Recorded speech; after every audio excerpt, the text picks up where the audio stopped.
off of 1 week of practice, you know what I mean? This 1 week of practice. So imagine, you know what a full offseason look like. It get dangerous, but it's just a 1 week of practice, so I'm just truly thankful. Like to earn the opportunity to start next year? Yeah, I'm not going to get into that, Chris. Obviously, proud of him and proud of this offense, and there are a ton of things to learn from, but I'm just going to, worry about today. I mean, he put it up, and I'm just like, oh, God, who was I even going to? I wasn't even looking down there to see IB, and then, I'm just looking, I'm like, oh, God, please. And he drops it in the bucket, and he reaches it out. I'm like, please, just don't fumble into the end zone. And I'm just like, wow, there's not many guys in the league that can make that throw. So that was a hell of a throw. I hope he can continue to grow and develop, from making plays like that, and take it from there. The balance of power inside the Cleveland Browns locker room just flipped in a huge way, and anyone not locked in is missing one of the wildest stories in the entire NFL. Myles Garrett, the heartbeat of the Browns defense and one of the biggest forces in football, just put his full backing behind Shedeur Sanders, and he didn't whisper it. He blasted it straight at Kevin Stefanski and the coaching staff like a warning shot. The message was loud and clear. This is our quarterback now, don't mess this up. When the franchise's most respected player publicly rides for a fifth-round rookie right after his first start, that's not casual praise, that's a declaration. That's Myles Garrett drawing a line in the grass and telling the whole building that Shedeur Sanders earned the locker room's respect and deserves to keep the keys to the offense. Before we even get into the firestorm this caused, it's important to look at exactly what Garrett said because the timing made it even stronger. After stacking up 3 sacks in a defensive clinic, part of a ridiculous team total of 10 sacks on the Raiders, Garrett easily could have sat there talking about his own dominance. Instead, he used his entire post-game spotlight to hype his rookie quarterback, zeroing in on a throw that most NFL quarterbacks wouldn't even attempt under pressure. Starting quarterback the rest of the way. I'm not going to sit here and say this was the greatest performance in the world, but he should be the starting quarterback the rest of the way. Find out what you have in him. You know what Dillon Gabriel is. He showed it. He's not the long-term answer. So now go find out what you have in Shedeur Sanders. He did a lot of really good things today. He did some really bad things today. But that's what you get with rookie quarterbacks. Now you got to see him grow. Let him go through the week again. Let him continue to grow as a quarterback. Find out what he is. Look, if Gabriel isn't the guy and Shedeur isn't the guy, you go back into the pool next year and you draft one. But if he shows down the stretch that he can be that guy, then you might not need to do that. Then you have a cheap quarterback and you can play him and build the thing around him. But today, there were a lot of really good things. There's also some really bad things, so that's what you expect from a young quarterback. There are not many guys in the league who can make that throw, Garrett said, talking about Shedeur's 50-plus yard bomb to Isaiah Bond. That comment wasn't fluff. It wasn't politeness. It wasn't a teammate trying to make someone feel good. It was a superstar telling the world he just saw something real. And that matters because Myles Garrett isn't some backup special teamer throwing compliments around. He's a 3-time first-team All-Pro, a Defensive Player of the Year, and the face of the entire Browns franchise. When he evaluates a player, people listen. When he praises something, it's because he truly believes it. And when he says that Shedeur Sanders made a throw that most quarterbacks in the league simply can't make, he's not being dramatic. He's speaking from years of lining up across from the best in the game. The throw Garrett was talking about, the 52-yard strike to Isaiah Bond, looked like something out of a video game. Protection fell apart. Shedeur had to escape, buy time, stay calm, then launch an absolute dart downfield into a tight window. That wasn't some designed shot play. That wasn't a wide-open read. That was pure arm strength, calm footwork, and fearless confidence with defenders crashing around him. And Myles Garrett, a man who has spent his whole career ruining quarterbacks, instantly recognized that he had just seen something special. The sideline reaction told the whole story.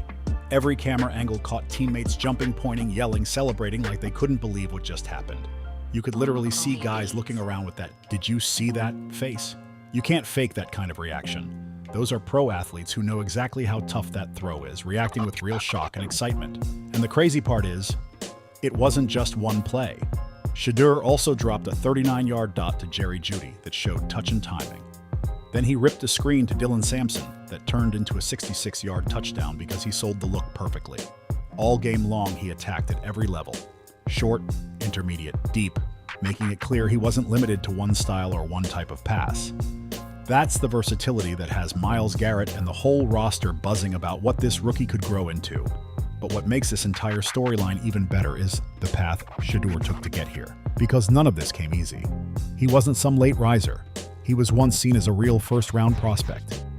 Analysts had him graded as a potential top 10 pick based on his leadership, his command of the offense, and his tape from Jackson State and Colorado. But draft night hit like a punch to the stomach. One round passed, then another, and still no Shedeur Sanders. By the time Cleveland scooped him up at pick 144 in the 5th round, it was both a relief and an unbelievable shock. That man couldn't flip Shedeur football, Ocho? You know the man wasn't flipping him no football, you know the man. That is not the individual that they want at the helm. They made that clear a long time ago. The game that they've been playing in training camp, him not getting reps, we understand that. So therefore, you actually wanting him to give him credit after a game, that ain't happening. So to me, it's not surprising to me. Ocho, you and I have both been in situations. And Charlotte, I know y'all probably the last guy that y'all want to hear dating advice from, but we've all had the young lady. Ocho, she was gorgeous, drop dead gorgeous. Yeah, come on, wait, take your time. Now, come on. I wanted her so bad. Yes. But when it didn't work out, I realized the other one, she was the best for me, and I needed to give her credit. Because the one that I wanted, right, it didn't work out. I understand Stefanski want Dillon Gabriel, but you got to understand the guy now is the best for you. And it's going to give you the best opportunity to win because he is unafraid to push the ball down the field. Right. Because in this league, that's how you win. Big plays. But this notion that this thing is even close, this notion that this was just a whole hum performance. Right. The guy got no snaps with the guys that he played with today until Wednesday of last week. Yeah. And he does that on the road in a hostile environment. And all you got for him is that. Yeah. I mean, that's what The explanations for his slide were all over the place. Some scouts questioned his arm strength, which now looks hilarious after watching him launch rockets 50 yards downfield. Others wondered how he'd play without his father coaching him. There were whispers about contract structure concerns, the prime equity conversation, and the usual noise that follows high-profile college stars. But the real battle started once he landed in Cleveland. He wasn't just low on the depth chart. He was buried at 4th string, behind Kenny Pickett, Joe Flacco, and rookie Dillon Gabriel. For a quarterback who had started every year in college and carried entire programs on his back, that had to be frustrating.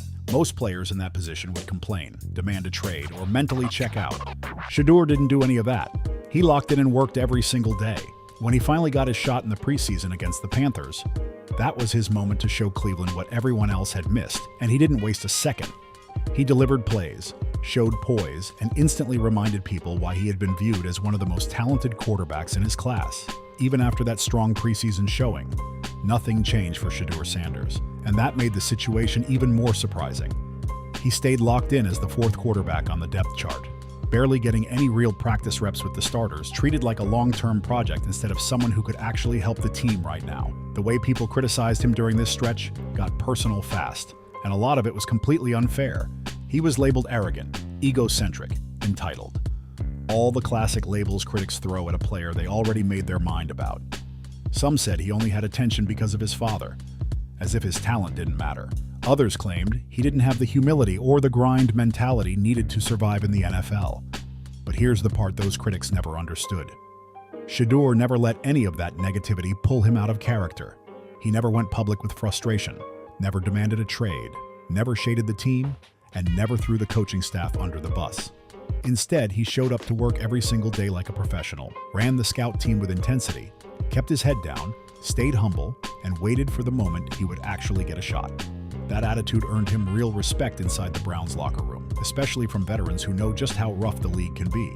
They watched Shedeur handle a tough situation with maturity way beyond what you normally see from a rookie. They saw him grinding in practice even when he wasn't getting real reps, and they paid attention to how he prepared and carried himself around the building. Over time, the most respected players in Cleveland began to see him differently, not as a backup project, but as someone who was quietly showing he belonged. Sanders should be the starting quarterback for the Cleveland Browns for the rest of the season. He just won his first NFL start against the Las Vegas Raiders, and I've been trying to tell y'all that he's the quarterback they've been needing since day one. This team played with more energy, more excitement, and more purpose than they have all season long. Defensively, 10 sacks on Geno Smith. Myles Garrett had 3 by himself, and you could see them reacting on the sideline, just how excited they were with all of Shedeur Sanders' off-schedule plays. Now, why should he be the starter? It's because of his ability to make the extended play. Yes, his first touchdown pass came off of a screen pass. And hey, that's every quarterback's dream. I'm going to just dump it off to the running back, allow him to go 66 yards out the gate, but those count too. Now, he did have a bad interception, but he rebounded nicely after it. And I just love the way that he is in tune with not only his teammates, the sideline, but the fan base is absolutely craving more and more Shedeur Sanders because he is built for this. The championship pedigree that his father Dillon Sanders instilled into him shows up every single time this young man is in front of a mic and every single time he plays in between those white lines. Shedeur Sanders is the quarterback that the Cleveland Browns have been looking for. Trust your gut. Go with him. So by the time Shedeur finally got his chance to start, because Dillon Gabriel entered concussion protocol, he had already built trust without saying a word. Myles Garrett's public support was the loudest example, but it wasn't the only one. During Shedeur's debut start, you could literally feel the chemistry shift. Teammates weren't just clapping after big plays, they were celebrating him with real emotion. Every long completion came with players sprinting over to hype him up. Every scoring drive had the sideline buzzing. The energy around him wasn't forced. It was authentic, charged, and contagious. The kind of vibe you get when the locker room truly believes the quarterback can take them somewhere. That's what happens when a team wants its guy to succeed. And now Kevin Stefanski is sitting in the middle of one of the most complicated leadership situations in the NFL. Dillon Gabriel is still in concussion protocol with no set return date, which already creates uncertainty. But even once he's cleared, Stefanski is staring at a decision that could define his entire run in Cleveland and maybe even decide whether he keeps his job long-term. On one hand, Dillon Gabriel was the opening week starter. There's the usual coaching instinct to stick with the original plan, to stay consistent, to avoid changing course after one game. Stefanski could easily argue that Gabriel deserves his job back when healthy, and that one strong start from Shedeur Sanders doesn't erase months of evaluation or the time Gabriel spent preparing with the starters. Coaches love stability, and Stefanski could lean on that idea. But on the other hand, Shedeur Sanders just became the first Browns rookie quarterback in 30 years to win his debut start. And he didn't just win, he brought excitement the Browns' offense has been missing. He showed big playability that had teammates exploding with energy, and he had the franchise's best player, Myles Garrett, openly vouching for him on camera. The entire building felt different with Shedeur under center, and anyone watching could see it. Fans want him, players want him, momentum wants him, and most importantly, he proved he can actually play at this level and help the Browns win, which is the bottom line in the NFL.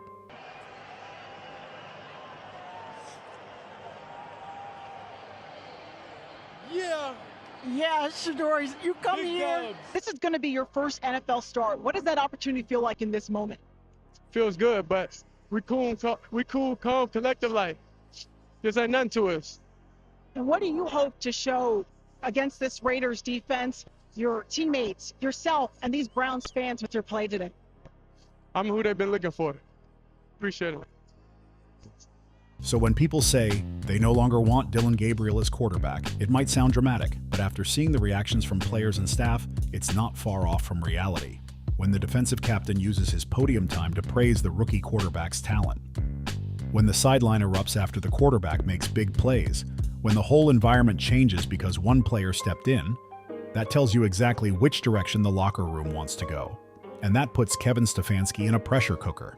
If he gives the starting job back to Dillon Gabriel the moment he's cleared, he's going directly against the vibe of the locker room. He's risking frustration from veteran leaders like Myles Garrett, who have seen firsthand what Shedeur Sanders can do and believe he gives the team the best chance to win right now. If Kevin Stefanski sticks with Dillon Gabriel as the starter, he's not just risking a little pushback. He's disappointing a fan base that's desperate to see more of the rookie who just snapped a 30-year drought for the Browns.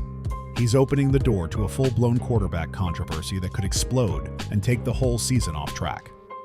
But if Stefanski flips the script and names Shedeur Sanders the starter moving forward, he's basically admitting he got the entire evaluation wrong from the beginning. By doing that, Stefanski would be acknowledging that the fourth-string rookie, the one who wasn't getting real practice reps, was actually better than everyone ahead of him the whole time. And that is not an easy thing for any coach to admit. Especially a coach who already feels the pressure of questions about his decisions and his job security. The comparison between Shedeur and Dillon Gabriel makes it even more interesting because they're opposite styles with opposite paths. Gabriel was drafted earlier, given first-team reps all camp, and handed the early advantage every young quarterback dreams about. He had all the structure, all the resources, all the early trust. But then you turn on the tape and look at the plays Shedeur made in his first start, and it forces you to ask, what exactly did the Browns see in Gabriel that made them so locked on him instead of Sanders? How you doing? Shedeur, just how do you summarize this performance? I enjoyed it. I enjoyed it a lot. Coming up here before y'all 6-7 months ago, I couldn't tell you I'd be here. That's how life is. Everybody's not in the best situation, you know, but it's no excuse. You got to go out there and perform. Like, there's no choice, there's no question. Nobody cares if this was 1 week of prep. Who cares? You know? So a lot of people want to see me fail, and it ain't going to happen. That question is echoing everywhere right now. Gabriel's concussion obviously isn't his fault. That's a serious situation and deserves patience with zero pressure to rush back. But from a pure football standpoint, the injury opened a door for Shedeur Sanders that he wasn't supposed to walk through this soon. And he didn't just walk through it. He charged in and took full advantage of the moment. Sports are brutal like that. Your opportunity can show up when you least expect it, and how you respond decides your whole career. Shedeur responded by making history and earning the trust of the team instantly. Now the Browns are staring at a huge test, the upcoming matchup against the San Francisco 49 ERs. That defense is loaded, disciplined, and far more dangerous than what the Raiders brought to the field. If Shedeur starts that game and shows he can hang against a top-tier defense, his case becomes almost undeniable. If he balls out in that kind of environment, it will push him even closer to being the permanent face of the offense. And if he struggles, critics will jump all over it and claim his Raiders' performance was just a one-night spark instead of real consistency. Either way, the game becomes must-watch TV because it might decide Cleveland's future at quarterback. And then there's Kevin Stefanski's post-game reaction. Or, more accurately, the lack of a real reaction. He complimented Shedeur's play, but he dodged every question about the future. That type of calculated neutral answer shows he's trying to leave every door open without committing to anything. But that kind of uncertainty can mess up a locker room fast. Players don't want guessing games. They want clarity. They want to know who their quarterback is so they can build chemistry and keep the energy steady. A wishy-washy approach only keeps the tension alive.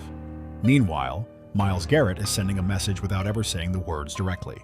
When he goes out of his way to highlight special throws and point out things most NFL quarterbacks can't do, he's telling Stefanski exactly what he sees on the field. He's practically saying, "This is the guy. Don't mess this up." When your defensive superstar, your team captain, your franchise cornerstone speaks that loudly through his actions, any coach who ignores that is asking for problems. Overlooking a message like that would be a huge mistake for any organization. And the bigger picture makes this story even more unbelievable. The Browns have been searching for a real franchise quarterback longer than younger fans have been alive. All right, let's talk about Shedeur Sanders' debut. It was historical. I don't care what anybody says. Literally, it was historical. Browns quarterbacks have lost 17 straight games when making their debut. NFL record dating back to 1950, people. Over 200 yards, a touchdown. He did have a bad interception, but he would have had multiple touchdowns if they didn't take him out as soon as the team got towards the goal line. Every time they got into the red zone, Shedeur Sanders, he was poised. He extended plays. He got outside the pocket. He kept his eyes downfield. He directed traffic. He did everything you want to see a young, talented quarterback do. You can grow from there. If today was the floor for Shedeur Sanders, I'll take it. A 200-yard game, had a touchdown, one mistake, a mistake that will get corrected by multiple repetition. I will take it. Don't listen to the haters. Don't listen to the naysayers. It was an objectively good debut by Shedeur Sanders. They've drafted one early, traded for one, signed veterans, taken chances on every type of skill set, and nothing has stuck. The quarterback carousel has been nonstop and painful, and it's been one of the league's biggest running jokes for years. And now, unexpectedly, the answer might be sitting right in front of them. And he came from the 5th round after starting the year at 4th string. If Shedeur Sanders truly develops into the franchise quarterback his debut hints he might be, it would go down as one of the greatest draft steals the Browns have ever had. It would prove Andrew Berry was right for taking the chance on him despite the outside noise. And it would finally end the frustration that has hung over Cleveland for decades. This is the kind of storyline that shifts a franchise's identity. The fan reaction to everything happening in Cleveland couldn't be louder. Everyone wants Shedeur Sanders to stay the starter, and they're not shy about saying it. Browns fans have waited far too long for real quarterback stability. They've lived through decades of disappointment, temporary fixes, and false hope, while other franchises found long-term stars and left Cleveland stuck in the same exhausting cycle. So now that they finally see a quarterback who looks like he can make every throw, handle real pressure, and actually win games, fans aren't about to accept the coaching staff going backwards just because the original plan said so. Social media has been packed with people demanding Shedeur remain QB1. Cleveland sports radio has turned into a non-stop quarterback debate. National analysts are joining in with their own takes. The pressure on Kevin Stefanski is rising by the hour, and every day he refuses to declare Shedeur the starter. That pressure grows even stronger. Fans can feel momentum building, and the whole city is watching Stefanski's every move. The truth is clear. Shedeur Sanders earned this job with his preparation, his poise, his performance, and the respect he's gained inside the locker room. He proved he can handle the NFL stage. He showed he won't fold under pressure. He made plays that fired up his teammates and caught the attention of the coaching staff. Walking away from all of that just to go back to Dillon Gabriel would be a disaster that fans would never forgive, not after waiting this long for hope at quarterback. Myles Garrett's support gives Shedeur something money cannot buy: credibility and leverage inside the building. When the best player on the team, the face of the defense, and one of the most respected voices in the league publicly backs the rookie quarterback, that changes the entire atmosphere. It influences how coaches make decisions. It shifts how teammates view the competition. It creates momentum that becomes almost impossible to stop once it's rolling. And if you look across the NFL, we've seen how these situations usually end. Teams that stick with a veteran when the younger quarterback clearly gives them a better chance rarely survive the fallout. Coaches who refuse to make an obvious switch because of pride or stubbornness usually end up losing the locker room and their job. The message is simple and universal. When you have a quarterback who can make plays and win, you ride with him. Draft slot does not matter. Preseason depth charts do not matter. Nothing matters except who gives the team the best shot on Sunday. That's why this moment in Cleveland is one of the most fascinating quarterback battles in the league right now. Shedeur Sanders has the talent, the confidence, the respect of the locker room, and the support of the franchise's most dominant player. Dillon Gabriel remains in concussion protocol with no clear timeline for return. And Kevin Stefanski is facing the biggest decision of his entire coaching career, maybe the deciding moment of his job in Cleveland. A whole fan base is holding its breath, hoping, begging, praying that this time, finally, the organization makes the right move at quarterback. So now it's your turn to weigh in. What should Kevin Stefanski do when Dillon Gabriel gets cleared? Should Shedeur Sanders stay the starter after a historic debut? How big is Myles Garrett's public support? And do you think the Browns finally found their franchise quarterback? Drop your thoughts in the comments. I want to hear what you think about this massive moment in Cleveland. If you made it this far, that means you're locked in on Shedeur Sanders' journey and the Browns quarterback storyline. Make sure you hit subscribe and turn on notifications so you stay updated every time we drop new content following this wild situation. Smash that like button if you believe Shedeur Sanders should remain the Browns' starting quarterback for the rest of this season and beyond. And share this with every Browns fan you know, because this is the biggest quarterback decision the franchise has faced in decades.